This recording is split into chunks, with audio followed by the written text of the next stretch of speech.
What's up, guys? It's me, Straw Hat Nate, and I'm back with another One Piece chapter review. This week we got chapter 1100, the big milestone chapter, and this chapter is titled Thank You, Bonnie, which is when we see Kuma's message to Bonnie near the end of the chapter. And it's another devastating chapter, which is kind of the theme of the chapters recently with Kuma's backstory. It's just so tragic in like many different ways and in many different reasons. And this chapter even adds to those reasons for it to be tragic. This chapter is another one of his backstory chapters, and Kuma really has to deal with the reality now of the deal he makes with Vegapunk and Saint Saturn. And it also comes with plenty of nostalgia in this chapter because we visit a lot of our pre-time skip characters. So let's get straight into the chapter, and it doesn't hurt to like and subscribe. So we'll begin with the cover, and the cover starts out the nostalgic vibe because it includes the Usopp pirates from all the way back in Syrup Village. Usopp is looking at Sanji cooking and cutting up some vegetables, and that makes him remember his friends Ninjin, Piman, and Tamanegi. I never really liked these three kids, but it's still fun to see characters from all the way back then get referenced in the modern story. And I was hoping for a cover series since this week is the milestone chapter of 1100, but we didn't get one. Maybe we'll get one soon, I hope.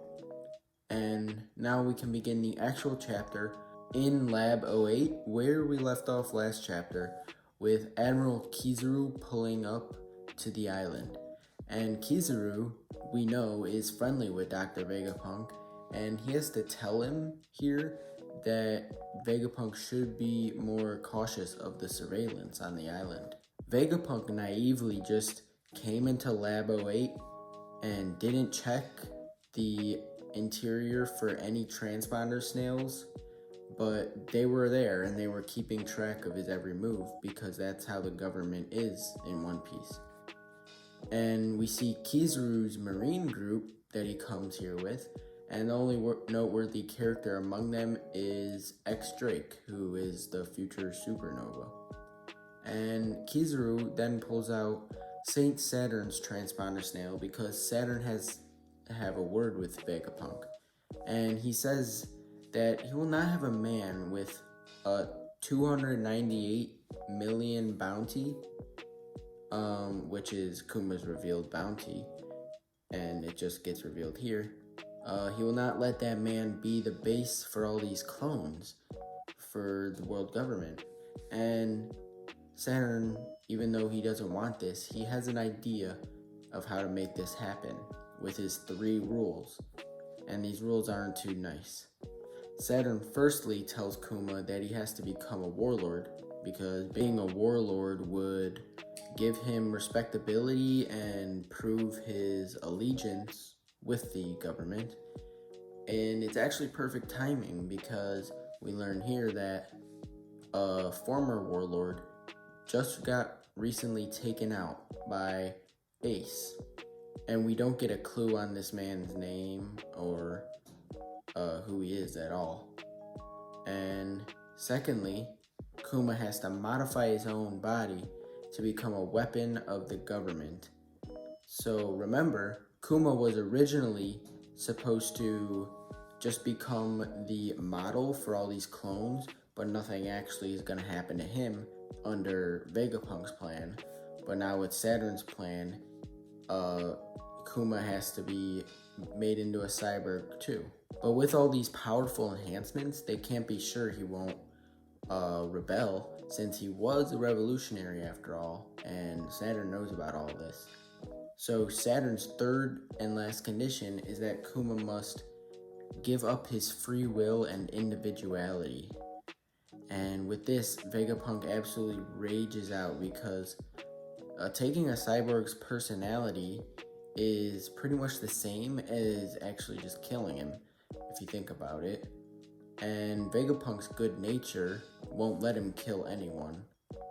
And Saint Saturn just puts him in his place though, saying that Vegapunk has no right to talk back. He's just a military scientist. Vegapunk still freaks out though, because he won't agree to kill someone, but Kuma begs him to do it.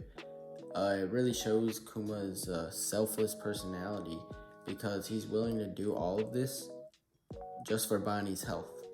And we get an impactful panel here where Kuma's crying, and he says that he'll happily accept any fate for Bonnie. So he'll literally do anything to help those around him, which shows how good of a man he is. And we see the reactions to this with Kizaru and Vegapunk and Saturn's transponder snail, and they're all blown away. And then we see Bonnie in the other room, smiling happily, oblivious to all of this.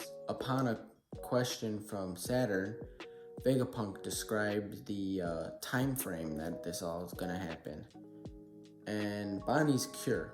So it's gonna take 6 months to cure, and then the recovery period will be about a year.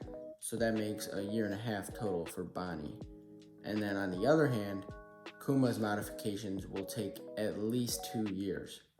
So Kuma thinks it's good because Bonnie will be cured by the time she's 10, and he won't have to deal with revealing that he lied to her, and this will just work to protect her innocence, which Kuma wants to do.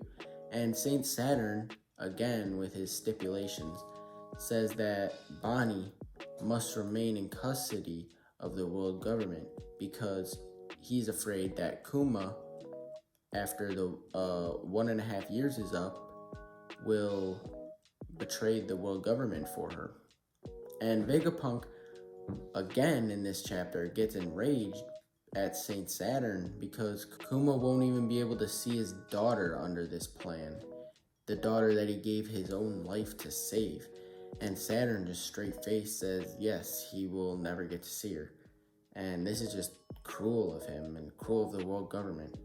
And Kuma promises again to Saturn that he will follow his rules.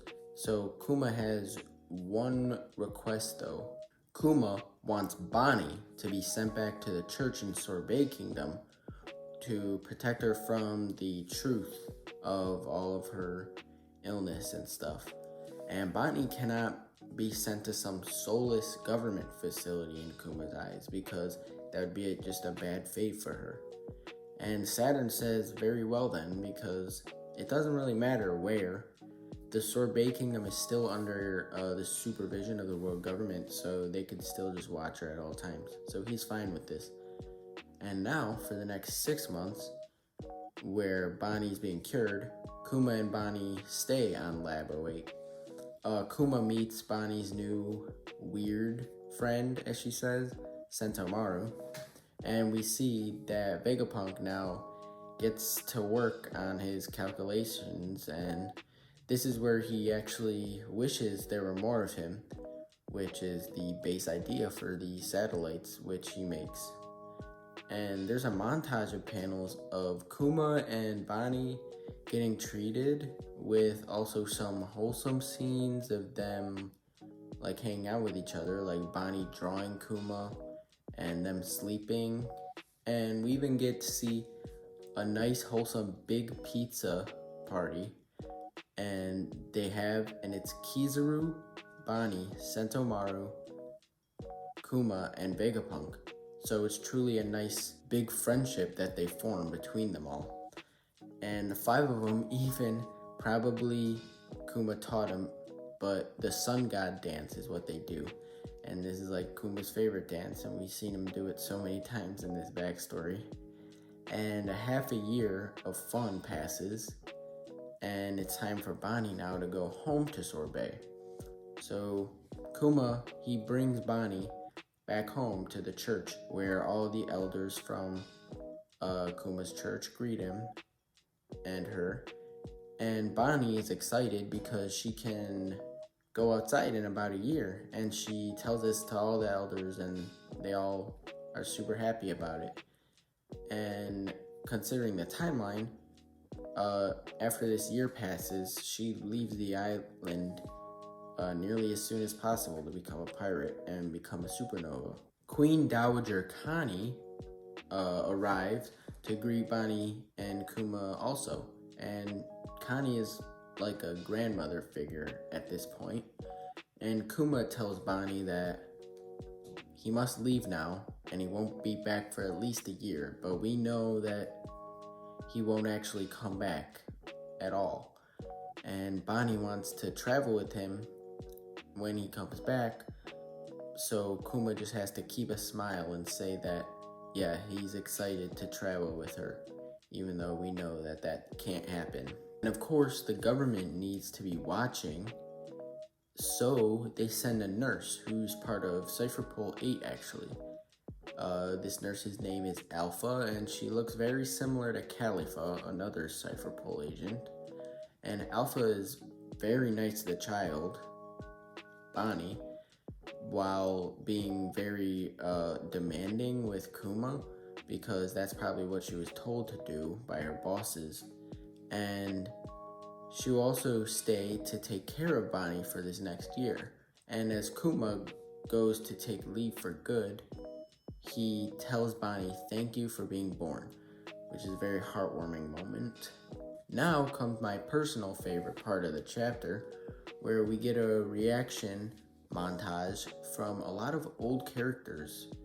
First, we see Doflamingo and Sugar, where Doflamingo is excited to see that another tyrant has joined the ranks of the warlords.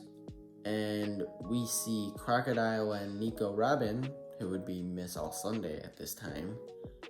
But Crocodile, he doesn't really care about this news. He's more worried about the rainmaking ship that he uses to control the weather on Alabasta.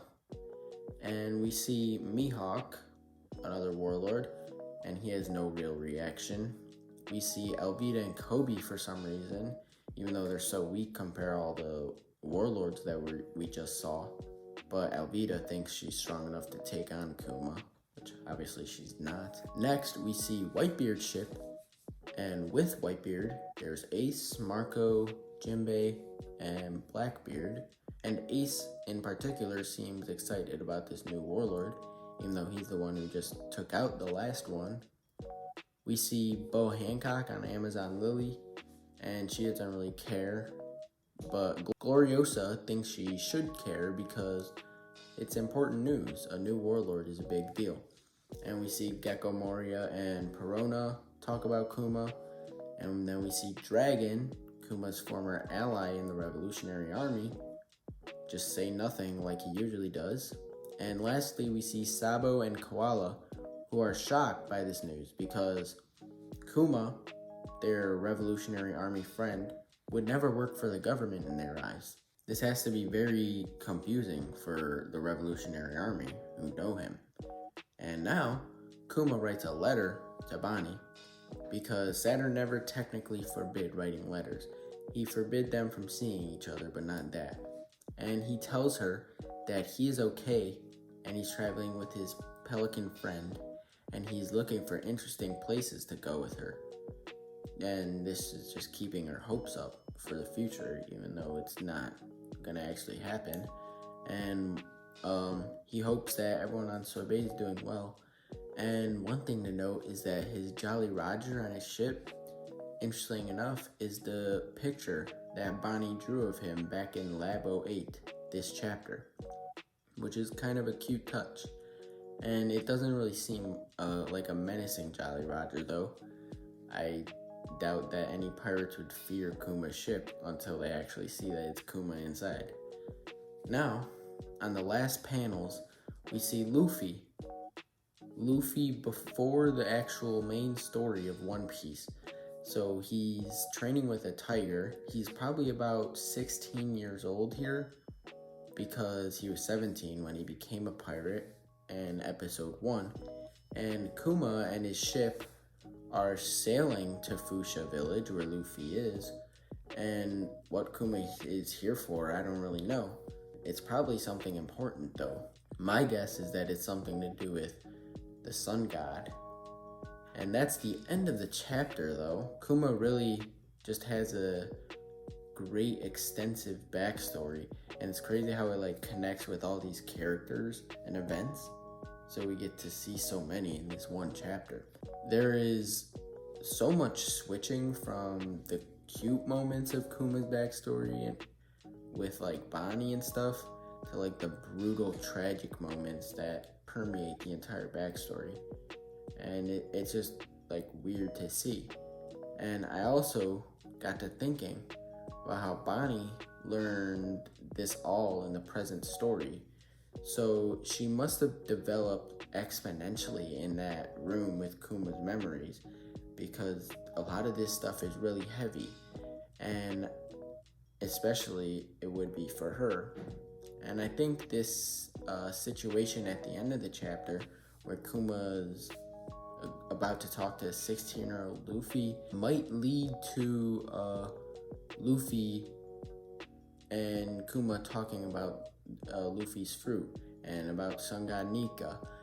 And Luffy doesn't remember this moment, obviously, in the actual story, but who knows, it could be Kuma's use of the pawpaw fruit to like get rid of his memories. And next chapter, with Kuma and Luffy talking, will most likely wrap up the backstory, but you never know. I said that last chapter and it didn't actually end. But I'm ready for when PX0 Kuma makes an appearance on Egghead Island, because that'll be a great entrance. And there's no break next week, so I'll be back again wherever Oda takes this next chapter. And this chapter, just to remind you one more time, is a big milestone because 1100 chapters is a great big number, and it's not 1,000. It doesn't feel the same as 1,000, but it's still, every 100 chapters I think is a big milestone. And if you made it all the way to the end of the video, thanks for watching.